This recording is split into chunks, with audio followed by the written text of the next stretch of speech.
குரு பலம் அல்லது வியாழ நோக்கம் திருமணம் செய்யும் காலம் எப்பொழுது, அதை நம்ம எப்படி தெரிஞ்சுக்கிறது, அதை பற்றி தான் இந்த பதிவில் பார்க்க போகிறோம். ஆணுக்கோ பெண்ணுக்கோ திருமணம் செய்யணும் அப்படின்னு நினச்சி ஜாதகத்தை பார்க்கும் பொழுது அந்த ஜாதகத்தில் வியாழ நோக்கம் வந்துருச்சா, குருபலம் வந்துருச்சா, எங்கள் பொண்ணுக்கோ மாப்பிள்ளைக்கோ குருபலம் வந்துருச்சா அப்படின்னு கேட்பாங்க. சரி, நம்ம அதை எப்படி பார்த்து சொல்கிறது, அதைத்தான் இந்த பதிவில் பார்க்க போகிறோம்.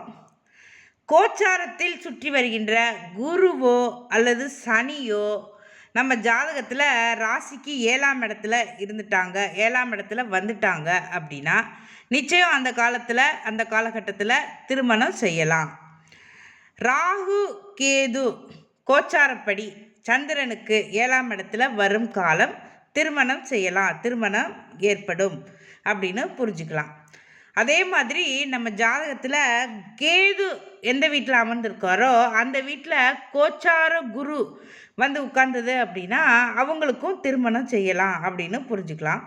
அப்புறம் ஜாதகத்தில் இருக்கின்ற சுக்கிரனை குரு பார்க்கும் காலம், அதாவது கோச்சாரத்தில் சுற்றி வருகின்ற குரு நம்முடைய ஜாதகத்தில் இருக்கின்ற சுக்கிரனை பார்க்கும் காலம் நிச்சயமாக திருமணம் ஏற்படும், திருமணம் செய்யலாம் அப்படின்னு சொல்லலாம். அந்த ஜாதகருக்கு வியாழ நோக்கம் வந்துருச்சு, குருபலம் வந்துருச்சு அப்படின்னு சொல்லுவாங்க.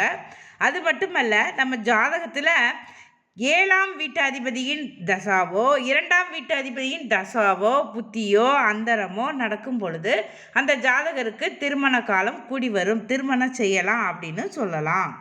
அது மட்டுமல்ல, நம்முடைய ஜாதகத்தில் குரு சுபராக இருக்கும் பொழுது அவர் கோச்சாரத்தில் 1, 2, 5, 7, 9, 11ஆம் இடங்களில் வரும் பொழுது திருமணம் கைகூடும்.